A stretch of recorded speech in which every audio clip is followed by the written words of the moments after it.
L'Association des étudiantes et des étudiants de Laval, inscrits aux études supérieures, l'Allier, en collaboration avec l'Université Laval et dans le cadre des grandes fêtes de l'université, a le plaisir de vous offrir les moments marquants d'une conférence présentée sous l'égide de la chaire publique de l'Allier et tenue à l'Université Laval le mercredi 16 octobre 2002. Le thème proposé aujourd'hui, l'Union monétaire nord-américaine, le modèle européen peut-il servir de référence? En janvier 2002, le dollar canadien a encore brisé un record en passant sous la barre des 62 cents américains.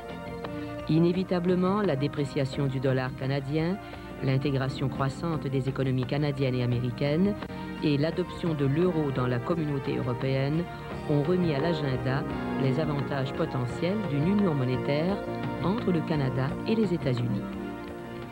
Même si pour certaines entreprises, la faiblesse du dollar constitue un avantage à l'exportation, le prix à payer pour l'importation des équipements de machines ou de nouvelles technologies semble commencer à faire pencher la balance plutôt du côté des inconvénients que des avantages.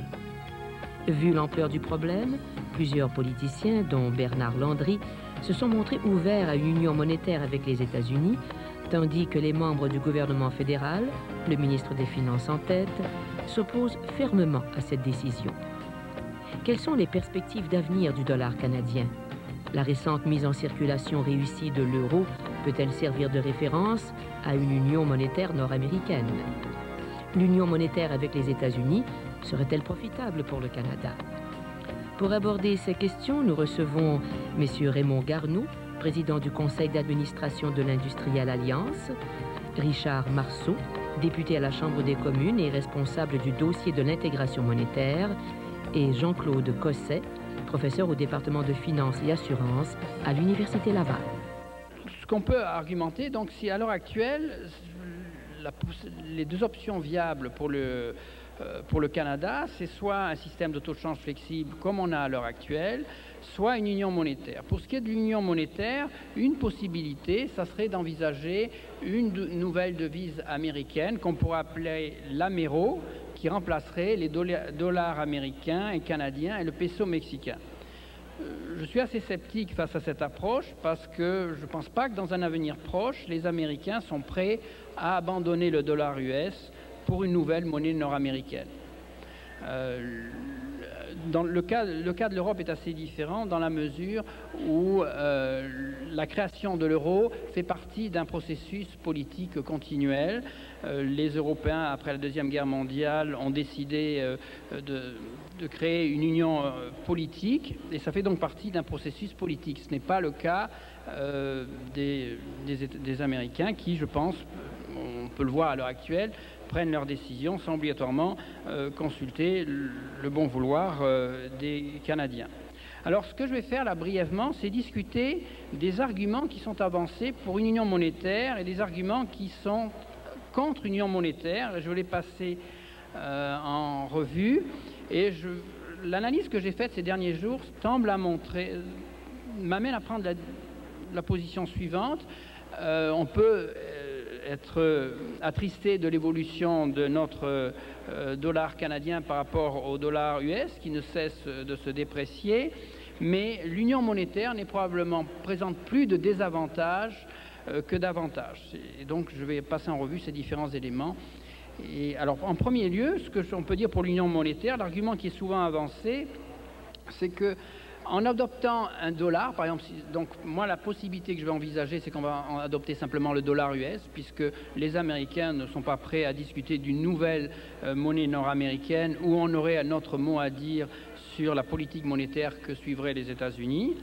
Ne serait-ce que parce qu'on est un joueur mineur. N'oublions pas qu'en Europe, l'Allemagne, l'Espagne, l'Italie et la France sont quand même de taille différente, mais il n'y a pas la même différence qu'on peut observer entre les États-Unis et le Canada. Alors le premier argument qu'on avance pour une union monétaire, c'est l'argument qui est souvent avancé par l'économiste Groubel de Simon Fraser, c'est qu'on va réduire les coûts de transaction en éliminant les échanges de devises dans le commerce et l'investissement transfrontalier. Donc on réduit les coûts de transaction, mais cette réduction serait relativement faible. Il y a des études qui ont été établies, qui ont montré que les réductions de coûts de transaction ont été évaluées à 1,5% de 1%, donc la moitié d'1% du PIB pour les pays européens. Et donc, dans le cas présent, il s'agissait de 14 monnaies européennes. Donc, on réduit, c'est vrai qu'on va réduire les coûts de transaction, mais on les réduit de façon limitée par rapport au volume de transactions qu'il peut y avoir entre les pays. Donc, à mes yeux, c'est un argument plutôt faible, puisque la réduction s'élève simplement à la moitié de 1%. Ce sont des études qui ont été faites par les économistes européens. Donc je pense que pour le dollar canadien versus le dollar US, ça ne pourrait pas être supérieur. Donc la réduction des coûts de transaction associés avec la création d'une monnaie unique sont assez limitées.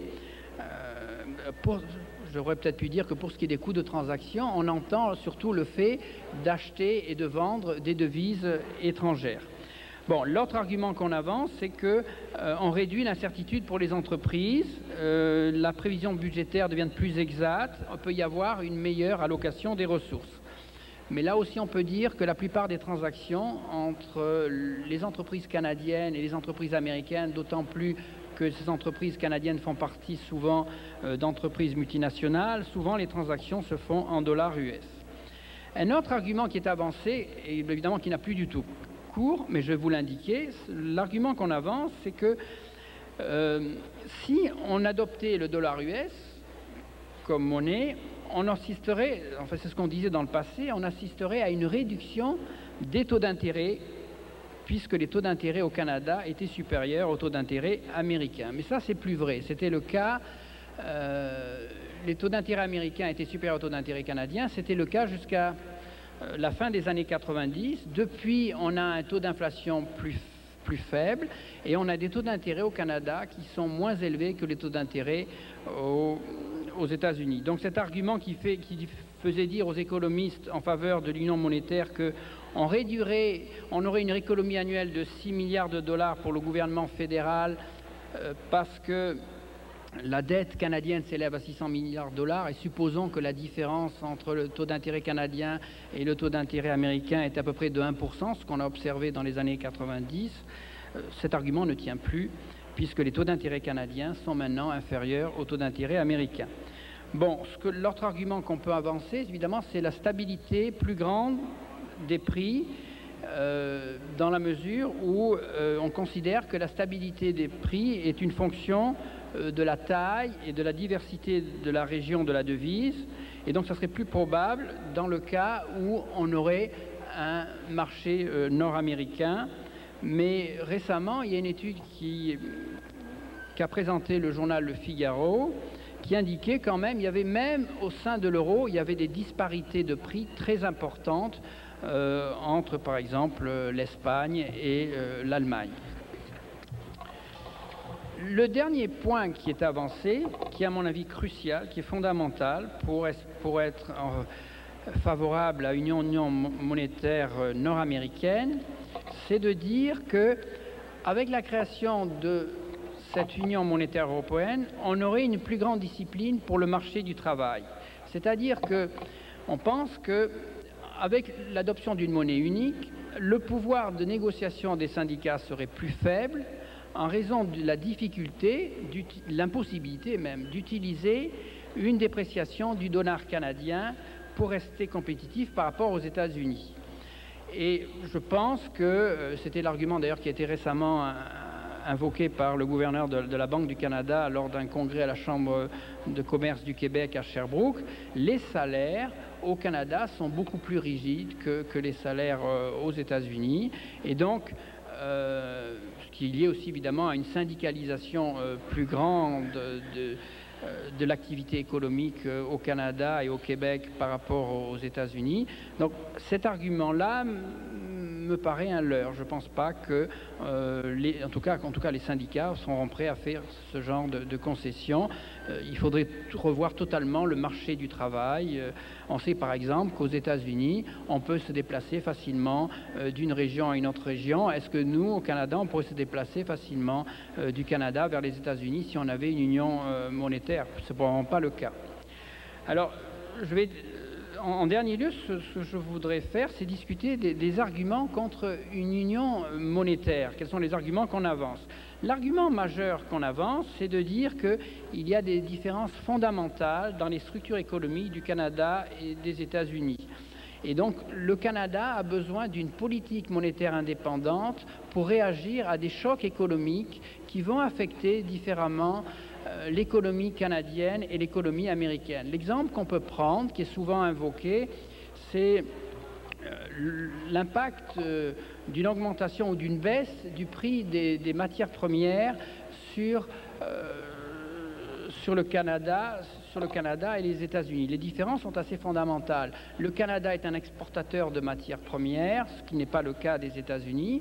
Et si je prends l'exemple de la crise asiatique, parce que le Canada pratiquait une politique monétaire indépendante, avait un taux de change qui a réagi différemment au taux de change américain, on peut dire que la présence de ce taux de change indépendant a permis au Canada de souffrir moins des conditions que représentait cette baisse importante du prix des matières premières. Ce qui s'est passé, c'est que le dollar canadien a baissé. Les prix des matières premières sont exprimés en dollars US. Ça veut dire que si le dollar canadien s'est ajusté à la baisse, mais une fois que le prix des matières premières, lui, a baissé en dollars US, mais une fois qu'il est exprimé en dollars canadiens, il y avait peu de changements.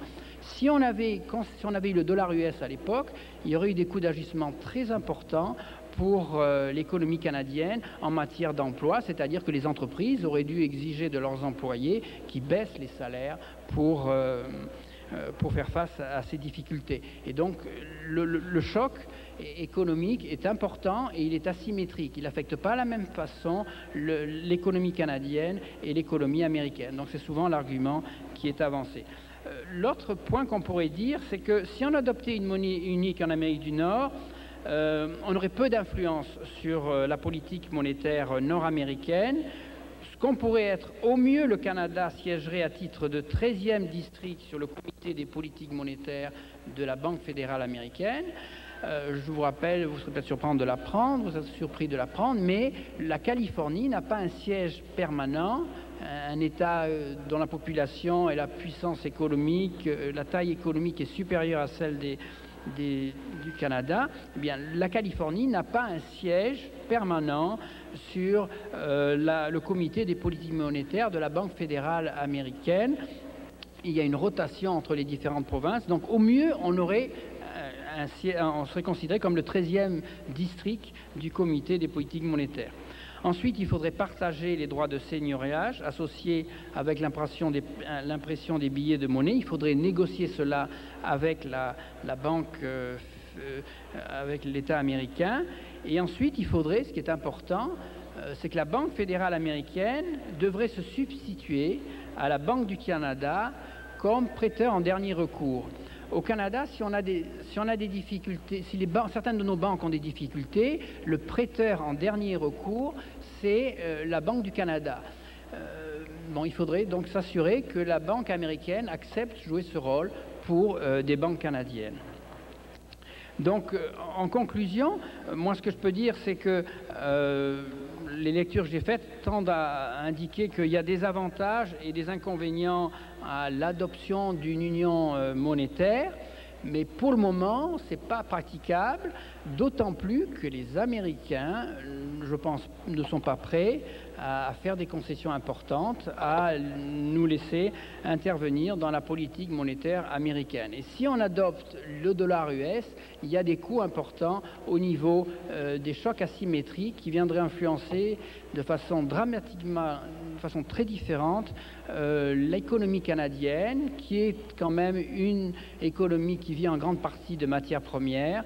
L'économie américaine et l'économie canadienne sont assez différentes. Voilà, merci.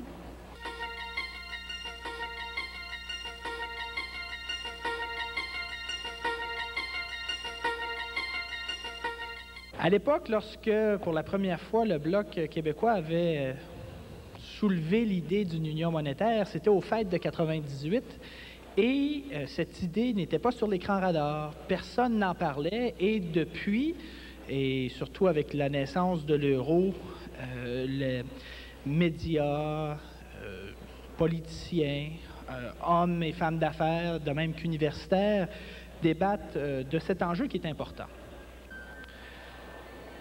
Il faut savoir un fait très important, c'est que le Canada est plus intégré à l'économie américaine que le sont les pays européens entre eux. Environ 87% des exportations du Canada se dirigent actuellement vers les États-Unis.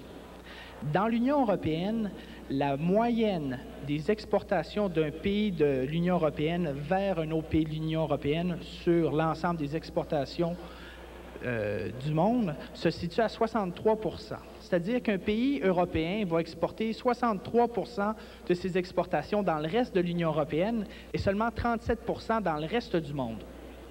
Au Canada, 87% de nos exportations vont aux États-Unis et donc seulement 13% vont à l'extérieur.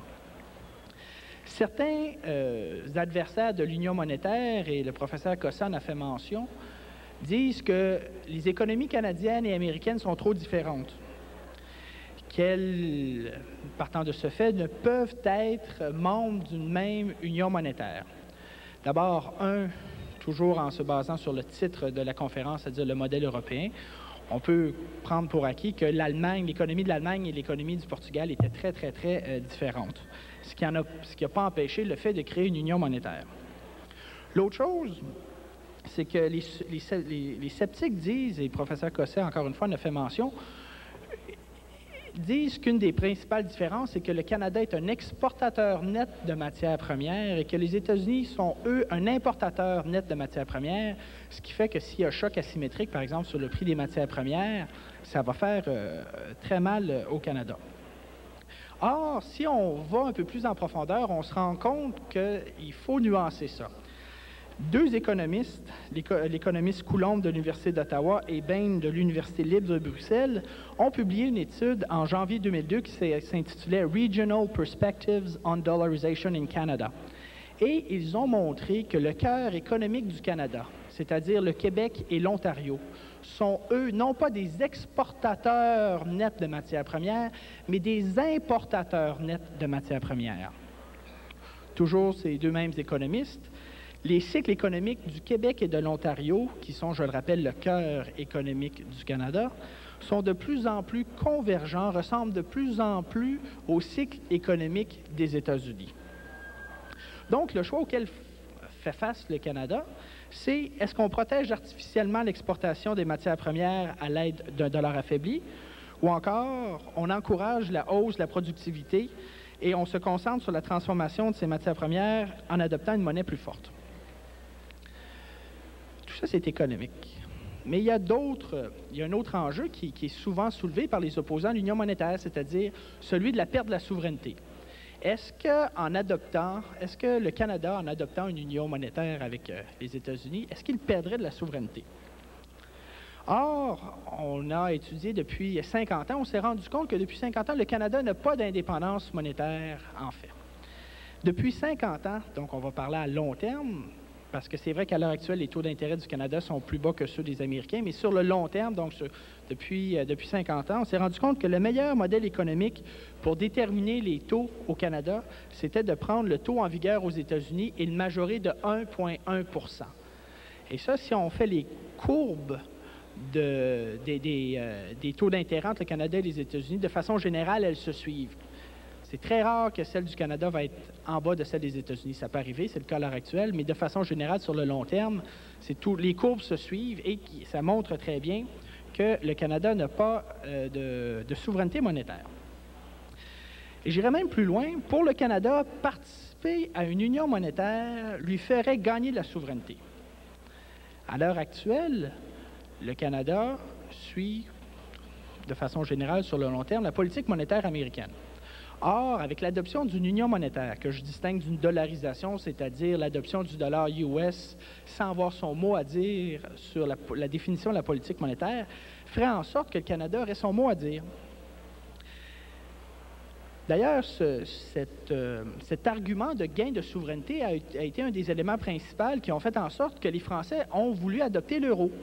Il faisait partie, la France, malgré le fait qu'elle soit la 4e puissance économique du monde, malgré qu'elle soit membre du G7, la France faisait partie de la zone marque, c'est-à-dire que la politique monétaire française était déterminée à Francfort par la Bundesbank.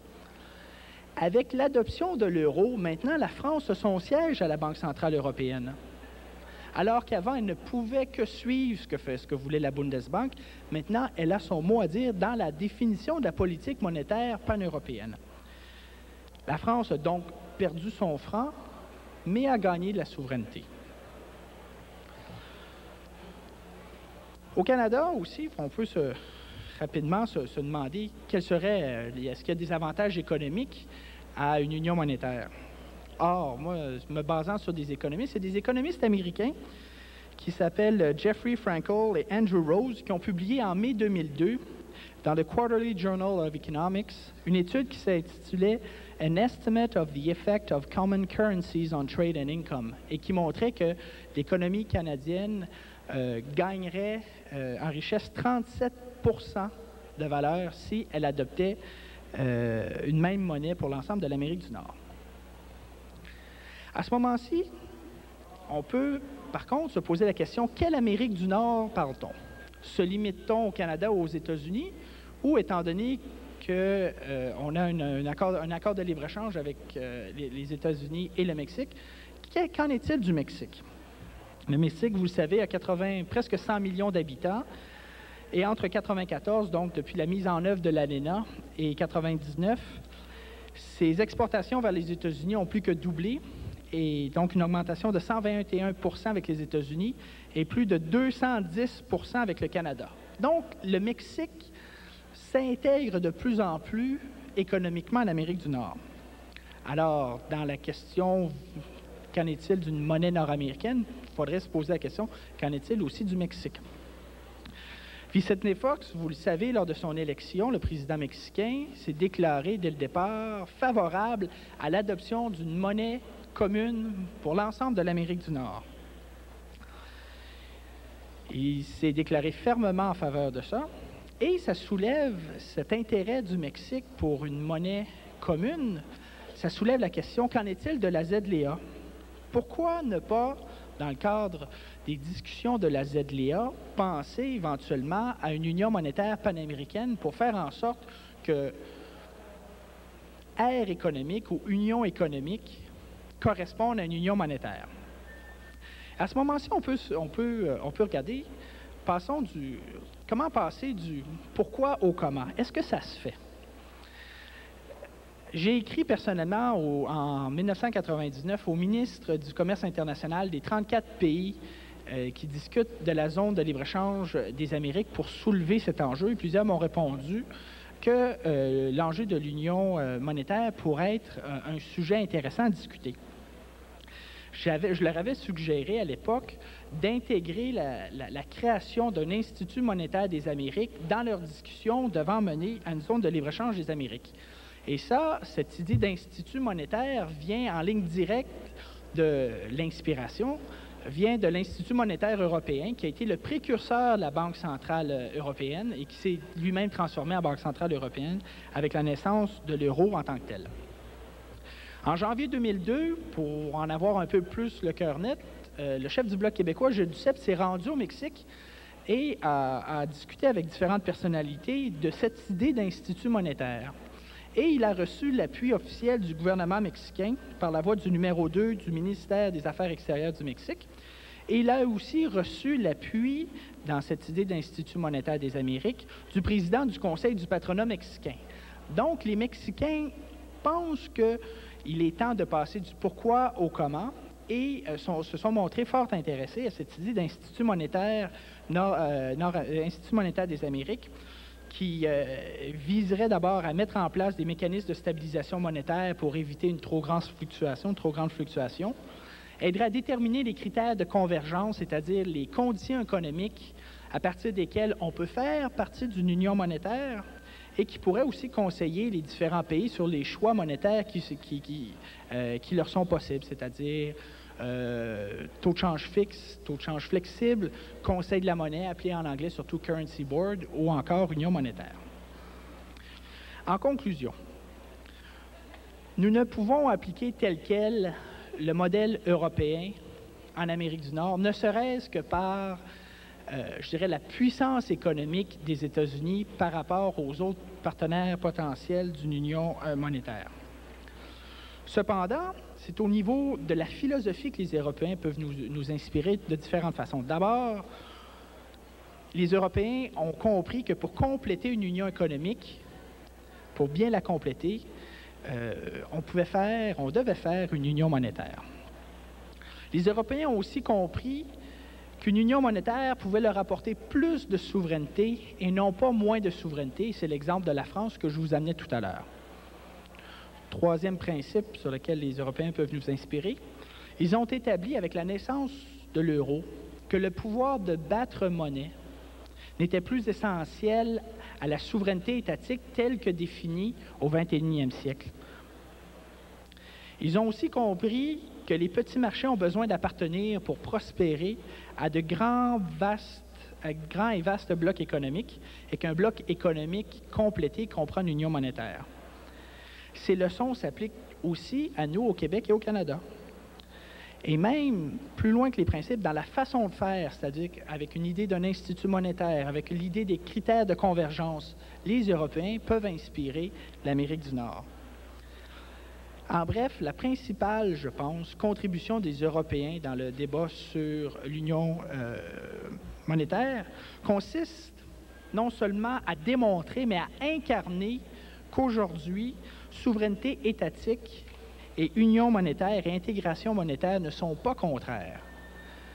Et vous comprendrez que c'est un peu avec fierté que je peux vous dire que les souverainistes, depuis 1967, lorsque René Lévesque avait écrit Option Québec et qui parlait d'une union de deux pays souverains, Canada, États-Unis, Canada, Québec, utilisant la même monnaie, avaient déjà, à l'époque, compris que souveraineté politique et union monétaire n'étaient pas contraires, mais étaient plutôt la voie de l'avenir. Merci beaucoup.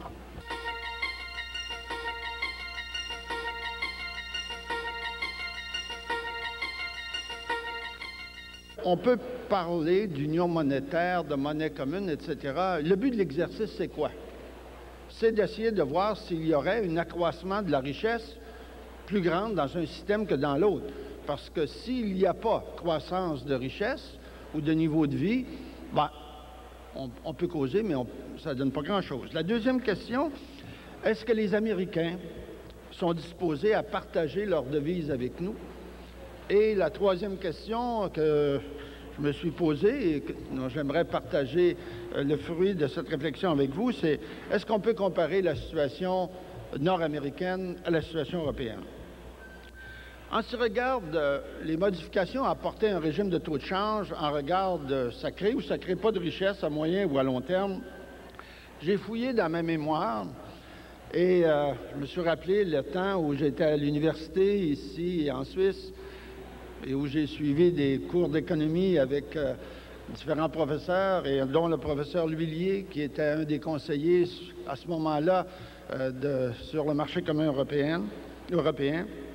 Essayer de voir est-ce qu'il y a des économistes qui ont fait une démonstration noir sur blanc que des modifications de taux de change créaient à moyen ou à long terme de la richesse. Et en fouillant dans ce que j'avais pu lire, etc., j'ai rien trouvé de véritablement sérieux et bien développé. Par contre, il y a une abondante littérature sur les conséquences économiques et les coûts d'ajustement associés à des modifications que j'appelle artificielles du taux de change, des régimes de taux de change. Et évidemment, il s'agit là d'une dure réalité de constater que, dans le fond, la valeur des monnaies est reliée à des forces qui sont fort différentes de celles de décisions politiques qui pourraient être prises sous l'intuition du moment. J'ai cherché d'autres littératures et finalement, dans un document publié récemment, deux chercheurs, les professeurs Lidler et Sheaba, écrivaient « Il y a longtemps que les économistes ont appris, ou devraient avoir appris, qu'il était impossible pour un pays de créer de la prospérité en dévaluant sa monnaie. Il est grand temps que les économistes comprennent aussi qu'il est également impossible de créer de la prospérité en utilisant d'autres manipulations du régime de taux de change, incluant une fixation définitive de la valeur de la monnaie. Actuellement, il y a une mode qui dit que sous un régime de taux de change fixe, la productivité canadienne s'améliorerait. Cette théorie n'est que pure spéculation et n'est pas plus fondée que celle voulant qu'une dévaluation de la monnaie puisse créer une croissance de l'économie basée sur les exportations. La croissance et la chute des économies nationales dépendent de causes beaucoup plus profondes que celles des arrangements de taux de change. Fin de la citation. Donc, on ne peut pas, en fait, créer artificiellement de la richesse uniquement en essayant de modifier le régime de taux de change. On peut apporter certaines améliorations qui vont correspondre davantage aux réalités des économies nationales, mais en soi, ça ne crée pas de richesse. Passons maintenant à la deuxième question. Demandons-nous si les Américains sont prêts à partager leur devise monétaire avec nous. J'essaie de trouver s'il y avait eu des écrits, quelque chose qui démontrait une ouverture d'esprit des Américains sur cette question. Et j'ai trouvé dans le journal le Financial Post du 4 juin dernier, qui est quand même assez récent, le résultat d'un sondage qui a été mené par une importante firme de sondage aux États-Unis qui s'appelle la NFO World Group. Et ce sondage qui a été effectué démontrait que 66 % des Américains s'opposaient à ce que le Canada adopte le dollar américain.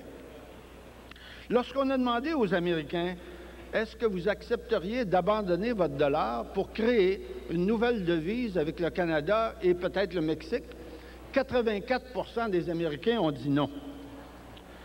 M. Stark, qui est le directeur de la firme de sondage, a indiqué que l'enquête révélait que les Américains n'avaient aucun désir d'abandonner le droit de propriété sur leur devise monétaire et il ajoutait, et je cite M. Stark, « Why, when you have such a well-respected and strong currency, would you give that up? » Pourquoi, quand vous possédez une monnaie si forte, vous allez la laisser aller?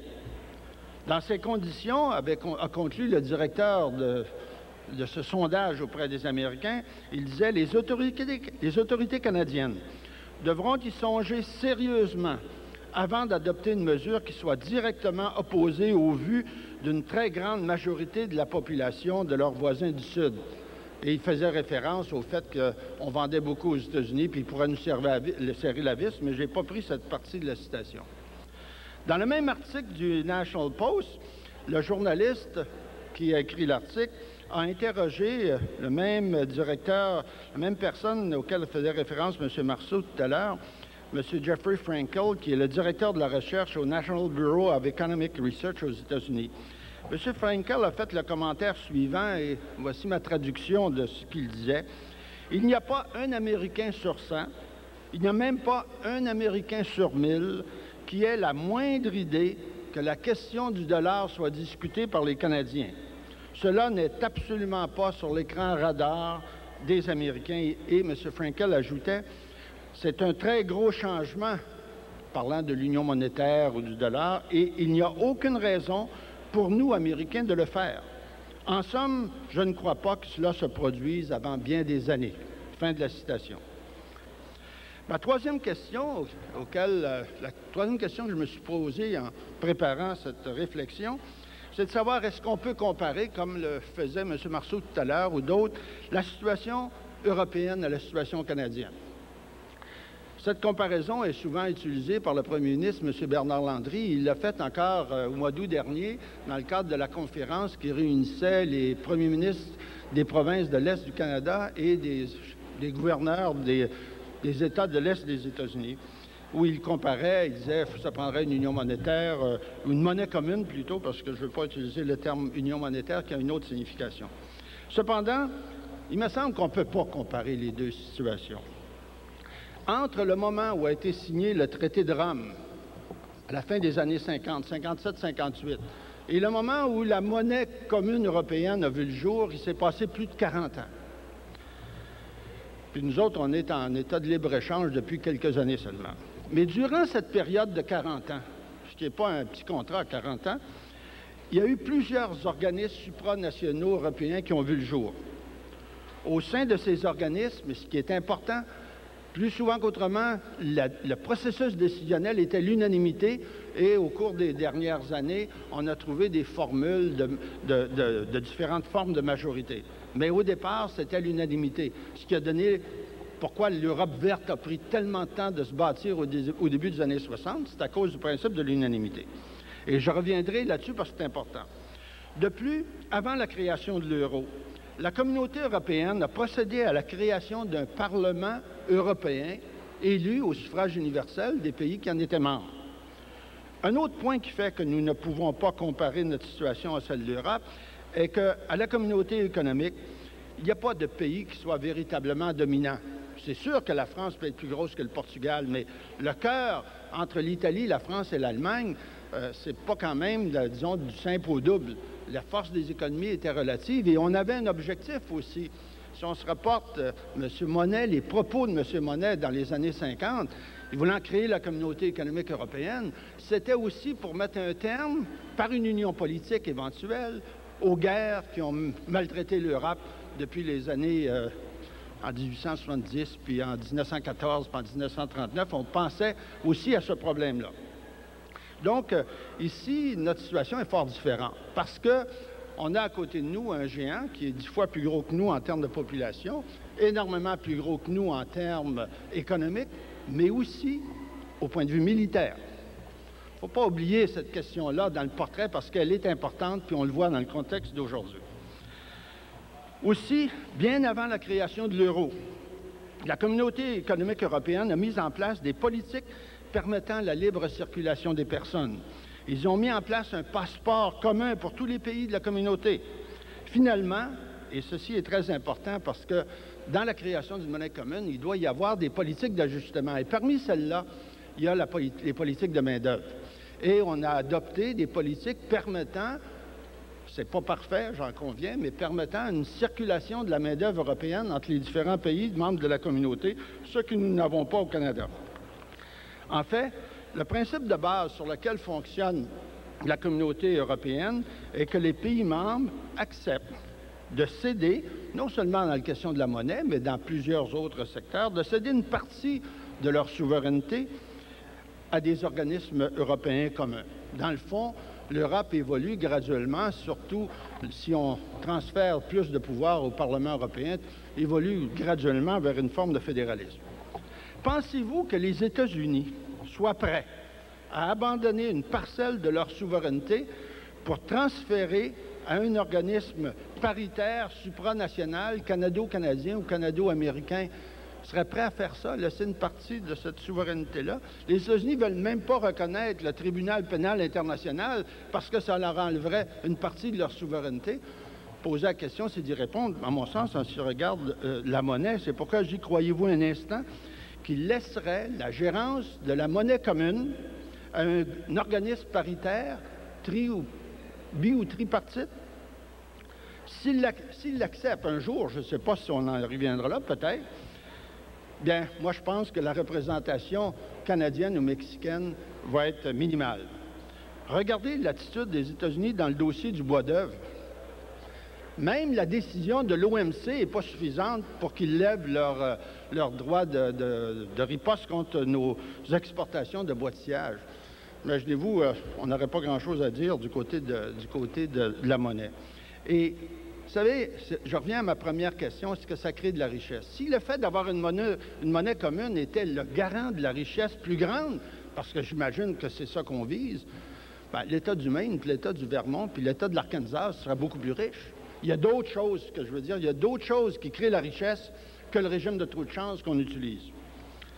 Il y a un dicton en anglais, et je terminerai là-dessus, qui dit, et moi je l'ai souvent utilisé quand président d'entreprise, parce que quand on dirige des choses, il y a toujours question des gens, puis les gens s'entendent ou s'entendent pas entre eux. Puis je disais souvent, « It takes two to tango ». Ça prend 2 personnes pour danser. Et je ne crois pas que les Américains, ni leur gouvernement, soient disposés à l'heure actuelle, selon des conditions qui pourraient être acceptables aux Canadiens, de danser avec nous sur la question de la monnaie. Que cette monnaie soit unique ou partagée et gérée par un comité paritaire. S'ils le faisaient un jour, et je dis bien s'ils le font un jour, selon l'attitude générale des Américains dans leur dossier. Et s'ils voulaient danser un jour avec nous, ça va être leur musique, leurs souliers de danse, leur salle de danse et leur règlement. Merci. Et merci, messieurs. Alors, le moment est venu de donner la parole à vous dans la salle et je pense qu'il y a là matière à vous exprimer. Vous avez présenté beaucoup d'arguments, je dirais, surtout d'ordre économique. J'aimerais que vous parliez un peu d'arguments d'ordre politique, parce que je pense qu'économiquement, je suis plutôt d'accord avec M. Garneau qui dit où est l'intérêt pour les Américains d'abandonner leur dollar. Pour eux, il n'y a pas d'intérêt. Connaissant les Américains, s'il n'y a pas d'intérêt au bout de la ligne, pourquoi qu'ils le feraient? Est-ce qu'il y aurait derrière cet argument-là économique, est-ce qu'il y aurait un argument politique? Faisons le portrait de ce qui se passe au Canada. Les libéraux sont contre, l'NPD est contre aussi. En 99, des députés de l'Alliance canadienne du Parti conservateur s'étaient joints aux députés du Bloc en disant qu'il faudrait au moins étudier la possibilité. En tant qu'hommes et femmes politiques responsables, on se doit de prévenir toute éventualité, et l'éventualité d'une union monétaire, c'est peut-être pas une probabilité, mais c'est une possibilité. Et afin de prendre une bonne décision, étudions dès maintenant les tenants et aboutissants, les pour et les contre, parce qu'il y a des pour et des contre. Et nous voulions former un sous-comité spécial de la Chambre des communes, et les libéraux avaient refusé sur principalement des motifs assez émotifs, en disant l'appartenance au Canada, avoir le symbole de la monnaie dans les poches. Je me souviens d'un député de l'Ontario qui avait dit « Ah, moi je me souviens quand je passais le journal, quand j'étais petit, je me faisais payer avec la monnaie, c'était écrit Canada dessus. J'étais tellement fier d'être Canadien parce que c'était écrit Canada dessus. » Il n'a pas parlé qu'il y avait la face de la reine, mais ça c'est une autre chose. Mais il y a des arguments politiques qui sont fort importants, et c'est pour ça que c'est important de dire qu'à l'heure actuelle, les libéraux ne veulent rien savoir, l'NPD ne veut rien savoir non plus, mais il est anti-libre-échangiste. Les conservateurs, l'Alliance canadienne et le Bloc sont prêts à tout le moins à explorer en profondeur l'enjeu. Un pays comme le Canada, quand il s'associe, le bipartisme ou le 1 à 1, c'est toujours difficile quand tu es seul face aux États-Unis. Et que l'approche multilatérale, qui a toujours été l'approche canadienne, est meilleure. Dans le cas de la monnaie, en tout cas, peut-être que M. Marceau qui a le droit d'y croire, je ne l'empêche pas de le dire, mais je ne pense pas que de mon vivant, je puisse voir la monnaie commune Canada et États-Unis gérée par un comité paritaire qui soit égal à égal. De toute façon, si vous voulez, les économies ne sont pas égales. Il faut respecter les Américains pour ce qu'ils sont. Ils sont forts et puissants. Et si on était à leur place, on ferait la même chose. Mais quand on connaît cette situation-là, ça n'empêche pas d'avoir des relations commerciales, mais il faut être prudent. Et c'est un peu ce que je dis. Puis là, actuellement, en plus, les Américains, c'est pas sur le radar. Même M. Marceau le reconnaît. Il faudrait leur vendre l'idée. Si vous allez voir des gens aussi puissants que les Américains, puis il faut vous les convaincre. Imaginez-vous les exigences qu'ils vont poser pour rentrer dans le circuit. Et ce qui m'a toujours frappé, c'est tout à fait l'indifférence totale des Américains vis-à-vis de l'extérieur. Et alors, à titre de digression, je donnerai l'exemple suivant. Quand j'ai mes étudiants de doctorat qui veulent faire une thèse de doctorat, ils sont à la recherche d'un sujet. Je pense que ça peut intéresser certains d'entre vous qui sont étudiants en 2e et 3e cycle.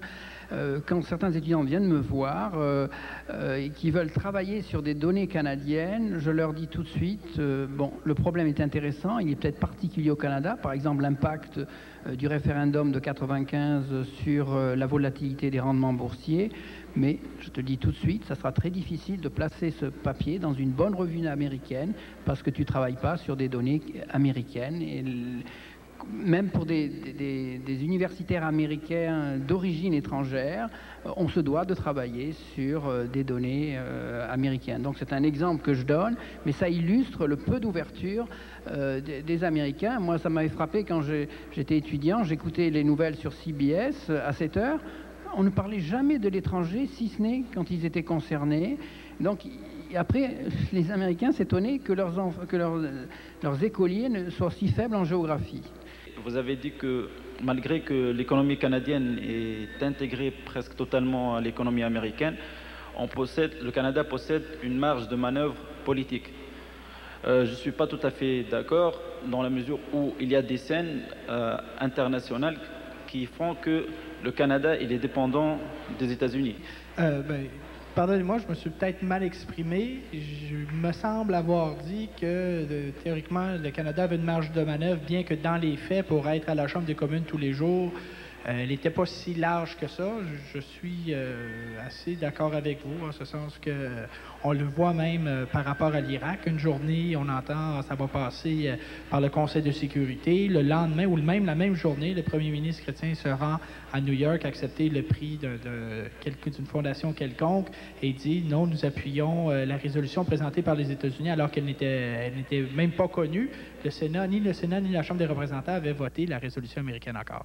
Alors, je suis moi aussi je doute de la grosseur de la marge de main-d'œuvre. Kissinger disait à propos du Canada, jusque dans les années 80, que le Canada avait une petite marge de manœuvre en politique extérieure de laquelle il se servait bien.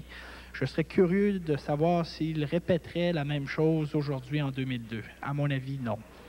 On a parlé de l'ALENA, mais dans votre discussion, vous avez en quelque sorte discriminer le Mexique. C'est comme si que le Mexique ne fait pas partie de l'ALENA, ou selon vous, parce que le Mexique ne peut pas, ou n'est pas maintenant en mesure de satisfaire à certains critères de convergence, comme par exemple le chômage ou le taux d'inflation ou le déficit budgétaire par rapport au PIB.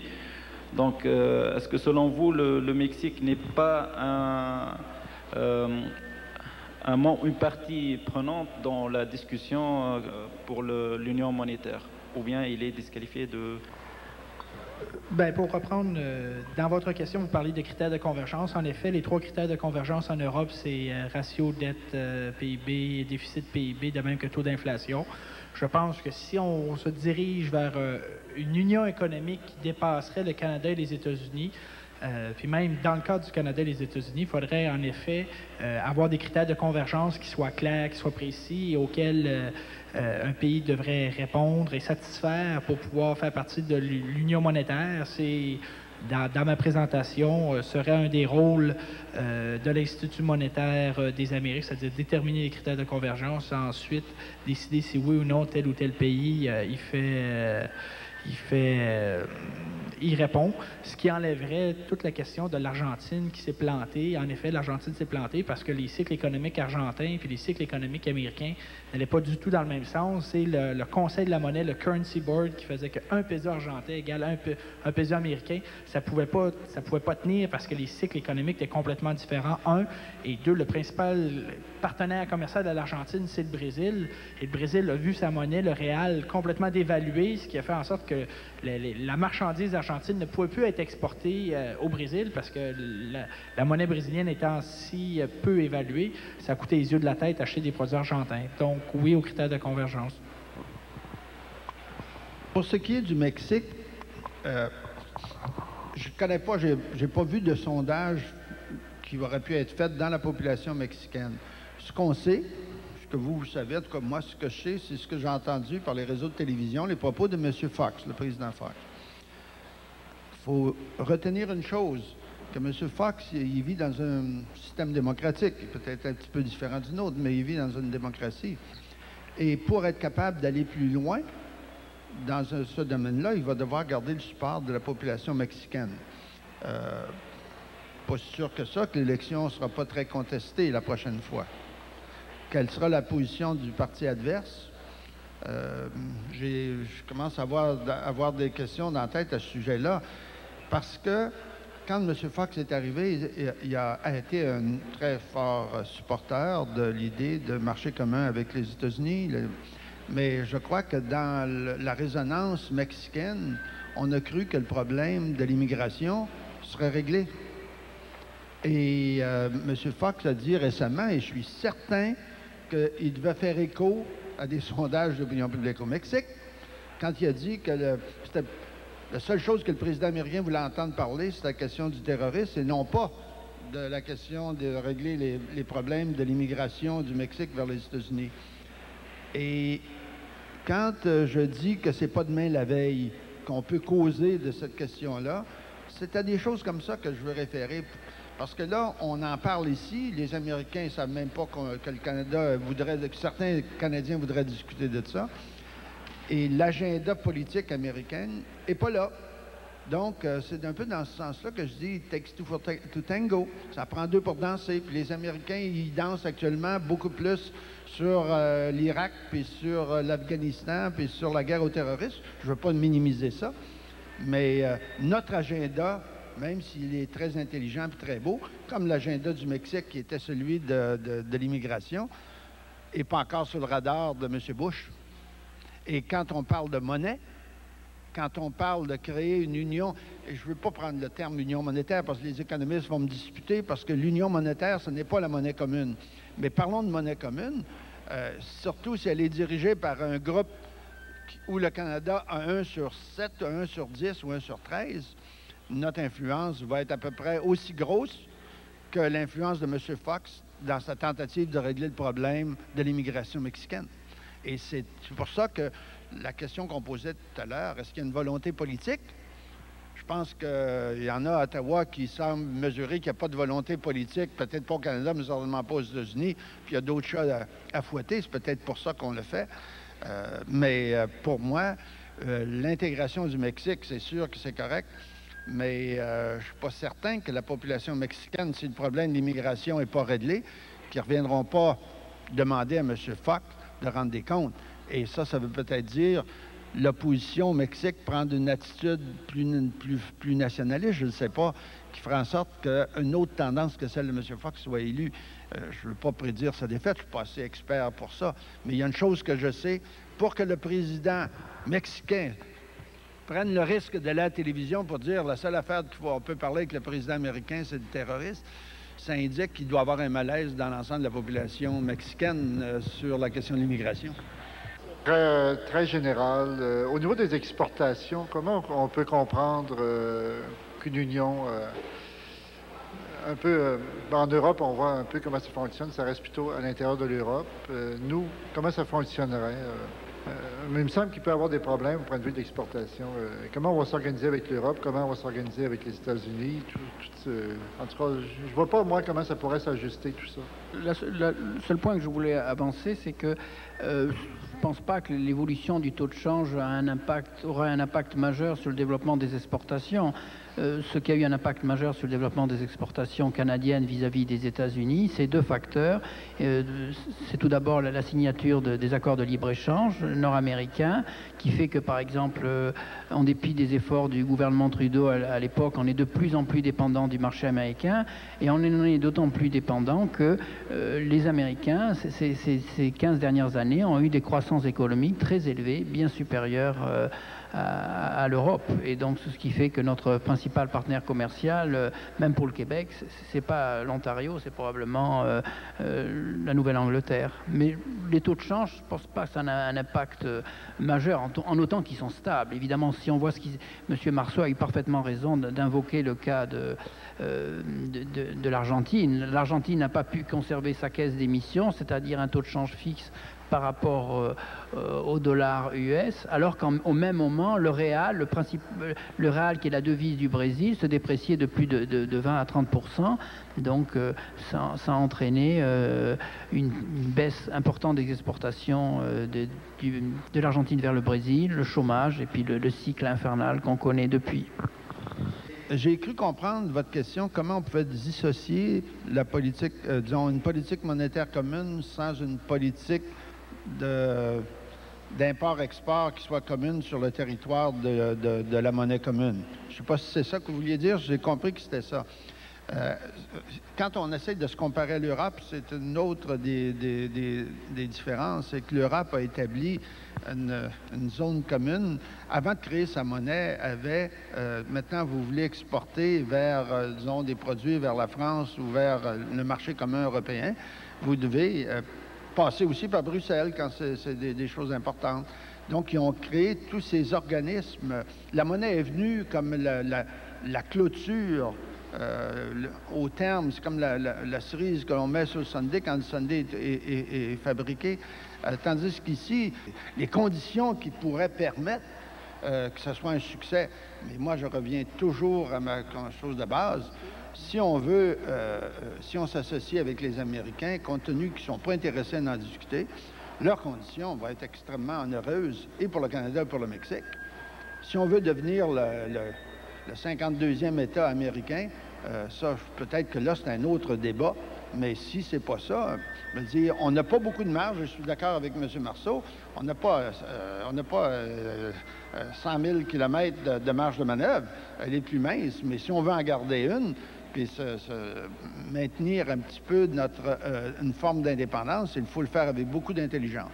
Moi, je dis toujours, quand on négocie avec un plus gros que soi, il faut faire preuve de beaucoup d'intelligence, de patience et savoir quand est-ce donner du lest, quand est-ce revenir, mais certainement pas soit provoquer une bataille parce qu'on va se faire casser la gueule, ou encore de s'exposer inutilement à un risque. Et c'est un peu ça. Peut-être que quand on commence à avoir des cheveux blancs, on devient plus prudent. Et je me dis, c'est un peu la prudence que j'exprime dans mes propos.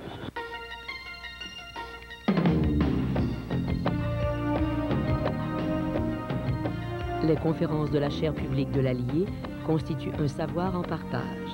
C'est l'occasion de favoriser les débats, d'affirmer le sens critique et de promouvoir la vulgarisation des connaissances à l'égard des grandes préoccupations actuelles.